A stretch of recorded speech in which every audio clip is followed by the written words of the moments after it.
21 साल का ये दरिंदा राहुल मीणा 10 घंटे के भीतर 2 रेप कांड को अंजाम देता है। इसके हौसले इतने बुलंद हैं कि इससे ना तो पुलिस का डर है, ना समाज का और ना ही लोगों का। एक रेप कांड के बाद जिसको ये एक अलग राज्य में अंजाम देता है, उसके 10 घंटे के भीतर ये दूसरे रेप कांड को देश की राजधानी में अंजाम देता है। नमस्कार, मैं मुरली मीणा आप सभी को आज एक ऐसी दिल दहलाने वाली घटना को बताने जा रहा हूं जिसको सोच करके हर कोई आदमी मजबूर हो जाएगा कि ऐसा भी हो सकता है। ये घटना है दिल्ली की, और उससे पहले की एक घटना जिसको इसने अंजाम दिया था वो थी अलवर की। कुंडरोली गांव राजगढ़ अलवर का रहने वाला ये 21 साल का राहुल मीणा, जिसकी आदत होती है ऑनलाइन गेम खेलने की, सट्टा खेलने की, और उसमें काफी ज्यादा पैसे बर्बाद कर देता। ये अपने गांव में रहता है। उस वक्त ये अपने दोस्त के साथ एक शादी समारोह में जाता है। रात के लगभग 10:30 बजे शादी से फ्री होने पर ये अपने दोस्त को बोलता है कि चलो घर चलते हैं। तो दोस्त बोलता है कि तुम चलो, मैं मम्मी के साथ आता हूं, तुम जाओ आराम से। तो राहुल वहां से निकलता है और जैसे ही शादी समारोह के पंडाल के बाहर आता है, इसके दिमाग में एक खुरापाती आइडिया आता है और ये अपने घर नहीं जा करके अपने दोस्त के घर पहुंचता है। रात के 10:30 पौने 11 बजे का समय है। दोस्त के घर के दरवाजे पर जाकर के ये बेल बजाता है तो दोस्त की पत्नी दरवाजा खोलती है और दरवाजा खोलने पर इसको सामने नजर आता है राहुल मीणा। राहुल मीणा डायरेक्ट घर के अंदर प्रवेश कर जाता है, अंदर से कुंडी लगा देता है और महिला को, जो अपने दोस्त की पत्नी थी, उसको कस करके पकड़ लेता है। महिला जब विरोध करती है तो उसका गला दबा देता है और उसके 2-4 घूंसे मार देता है। उसको डराता है, धमकाता है और एक कमरे में ले जा करके उसके साथ गलत कृत्य यानी कि रेप करता है। रेप करने के बाद ये उस महिला को बोलता है कि अगर तुम अपने 2 बच्चों की, अपनी सास की और अपने पति की सलामती चाहती है तो ये बात इस 4 दीवारी के बाहर नहीं जानी चाहिए।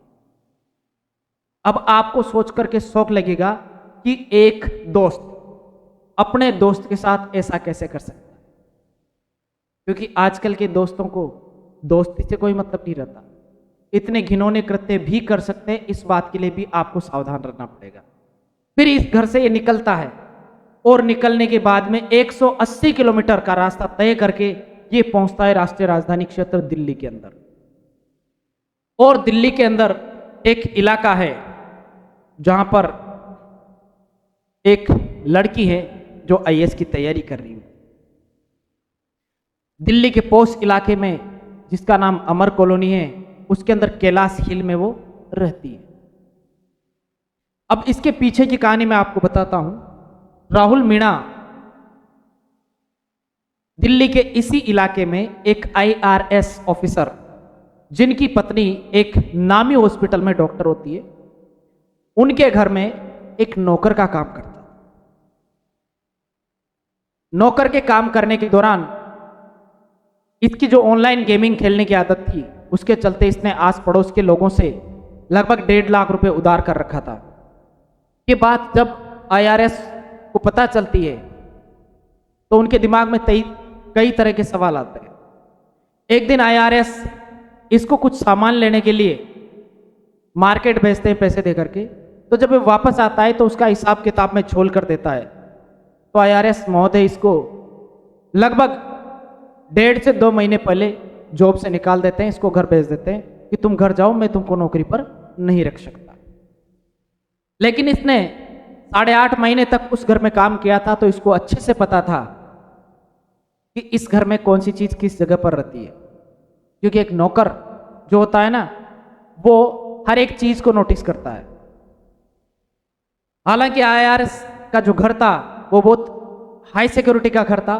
बिना फिंगरप्रिंट के कोई आदमी अंदर तक नहीं जा सकता था। बिना लॉकर के, जिसमें पासवर्ड डालने पड़ते थे, आदमी अंदर प्रविष्ट नहीं कर सकता।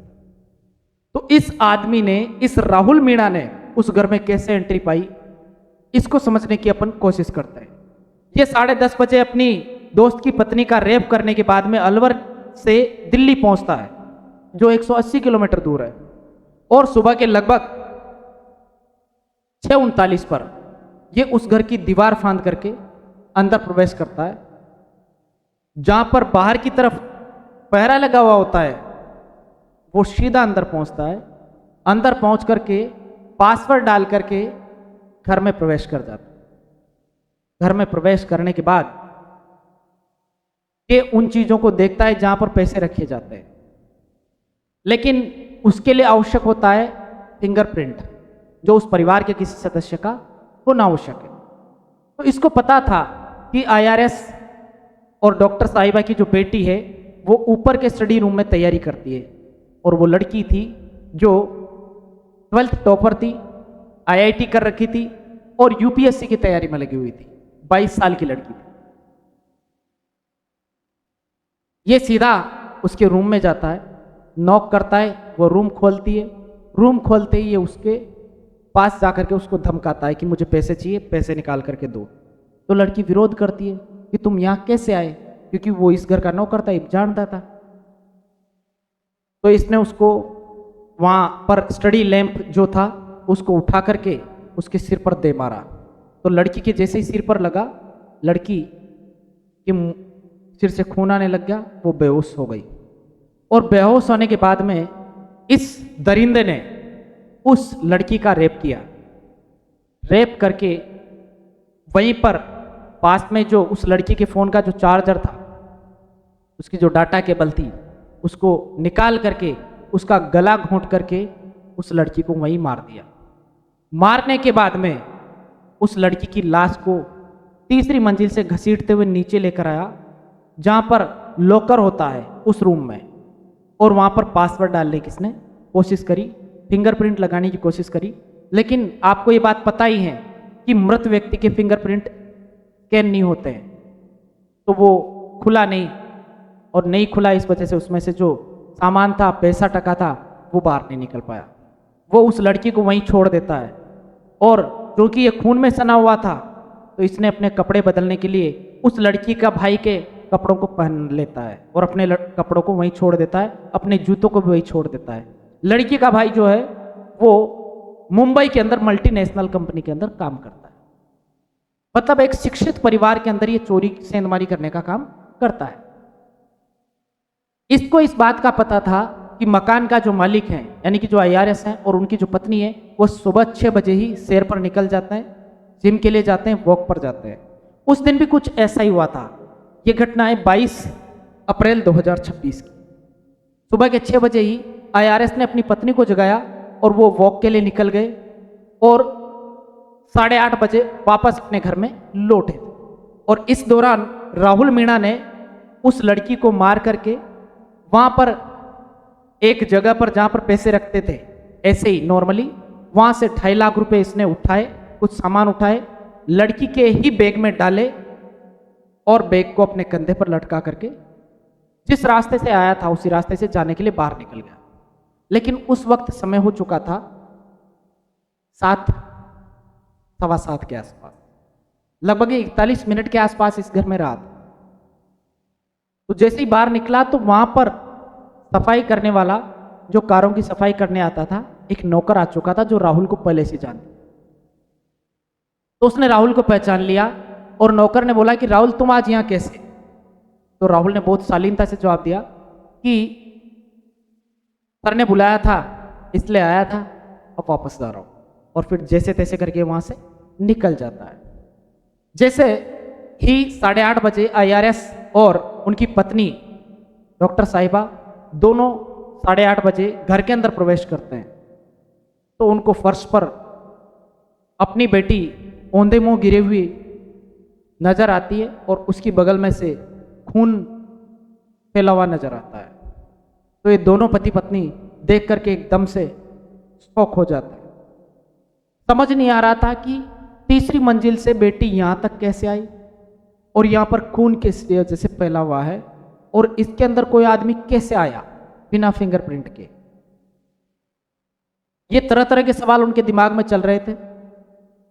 उन्होंने अपनी बेटी को आवाज लगाई, लेकिन बेटी पहले मर चुकी थी। डॉक्टर साहिबा ने उसकी नब्ज टटोली तो उसको लगा कि अभी ये शरीर थोड़ा गर्म है, हो सकता है कुछ संभावना हो। तो ये अपनी पड़ोस के एक हॉस्पिटल में उसको लेकर के तुरंत जाते हैं एम्बुलेंस में, जहाँ पर डॉक्टर देखने के बाद इसको मृत घोषित कर देते हैं।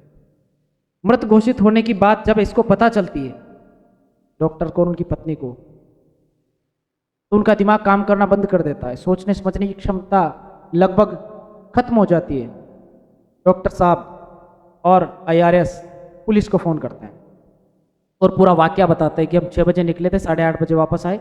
इसी बीच शायद हमारे घर में कोई घुसा और उसने इस घटना को अंजाम दिया और हमारी बेटी को मार दिया। पुलिस तुरंत जांच के लिए हॉस्पिटल पहुंचती है। हॉस्पिटल पहुंचने के बाद में वहां से एविडेंस इकट्ठा करती है, घर के अंदर जाती है और पूरे मकान को तलाश करने के बाद में, उसके स्टडी रूम को देखने के बाद में, सारे एविडेंस लेकर के आसपास के एरिया के 100 सीसीटीवी फुटेज को खंगालना शुरू करती है, क्योंकि दिल्ली के अंदर हर जगह पर सीसीटीवी लगे हुए हैं। तो जब उनको पता चलता है कि जब 6:39 पर राहुल मीणा, जो उनका एक पुराना नौकर था, वो घर के अंदर आया था, और जिस वक्त वो घर के अंदर आया था उस समय उसने जिस कलर के कपड़े पहन रखे थे, जो जूते पहन रखे थे, और जब वो वापस से 41 मिनट बाद घर से वापस निकलता है तो उसके कपड़े भी अलग कलर के हैं और जूतों की जगह उसने चप्पलें पहन रखी है। तो इनको शक हो जाता है और फिर राहुल मीणा के लिए एक टीम तैयार की जाती है उसको पकड़ने के लिए। एक टीम अलवर भेजी जाती है और दूसरी टीम सीसीटीवी फुटेज के बेस पर इस पर काम करना शुरू करती है। और 14 घंटे की मशक्कत के बाद में इसको एक ओयो होटल से पकड़ लिया जाता है। पकड़ने के बाद में जब आईआरएस और उनकी पत्नी वापस घर आते हैं तो उनका नौकर भी उनको बता देता है कि आज सुबह राहुल मीणा यहाँ से निकलते हमने देखा था। तो ये कन्फर्म हो जाता है कि घर में राहुल मीणा ही घुसा था। पुलिस को पूरी कन्फर्मेशन सूचना दे दी जाती है, इसका पूरा बायोडाटा दे दिया जाता है और इसको 14 घंटे की मशक्कत के बाद में गिरफ्तार कर लिया जाता है। तो ये वो दरिंदा है जिसने एक ही रात में 2 अलग अलग महिलाओं के साथ दुष्कृत्य किया। अब आप ये सोचे, ना तो ये दोस्त का सगा हुआ, ना अपने मालिक का सगा हुआ। एक नौकर के रूप में रहते हुए इसने जिस घर से रोजी रोटी कमाई थी, जिस घर का नमक खाया था, उसी घर की बेटी को इसने जान से मार दिया चंद पैसों के लिए। इसलिए आप हमेशा ध्यान रखिए, आपको ये वीडियो बना करके दिखाने का उद्देश्य सिर्फ इतना है कि कौन भरोसे के लायक है और कौन नहीं, ये आपको तय करना है। आज के समय में ना दोस्त सगे हैं और ना ही नौकर सगे होते हैं। कोई भी आपके साथ कुछ भी कर सकता है, इसलिए खुद पर भरोसा रखें। अनावश्यक लोगों को घर में प्रवेश ना दें, भले ही वो आपका कितना भी अच्छा और करीबी दोस्त क्यों ना हो। राहुल मीणा की जो घटना है ये हमें यही शिक्षा देती है, समाज चाहे कोई सा भी हो, गलत करने वाले को सजा मिलनी चाहिए। और मैं पर्सनली रिक्वेस्ट करता हूं कि इसको, इस दरिंदे को बीच चौराहे पर फांसी की सजा होनी चाहिए और इस पर अब ज़्यादा जांच पड़ताल नहीं करनी चाहिए, डायरेक्ट इसको फांसी पर लटका देना चाहिए। क्योंकि अगर ऐसे क्रिमिनल्स के लिए भी जांच पड़ताल की एक लंबी प्रोसेस चालू करी जाएगी तो कोई तुक नहीं बैठता उस चीज़ का। ये कन्फर्म है, क्लियर है कि इसने ऐसा किया था। अब 4 दिन के रिमांड पर इसने भेजा है इसको पुलिस को। पुलिस 4 दिन की रिमांड पर इससे क्या क्या सच उगलवाती है, आपको ये पूरी कहानी तभी पता चलेगी। अभी तक फिलहाल जो जानकारी हमारे पास आई उसके बेस पर हमने आपको ये बात बताई है। तो आप सभी से बस निवेदन है कि सुरक्षित रहिए, अपने घरों में रहिए और ज़्यादा अनावश्यक लोगों को अपनी लाइफ में इंटरफेयर करने के लिए परमिशन नहीं दीजिए, अलाउ मत कीजिए और अपना ख्याल रखिए। जय श्री राम।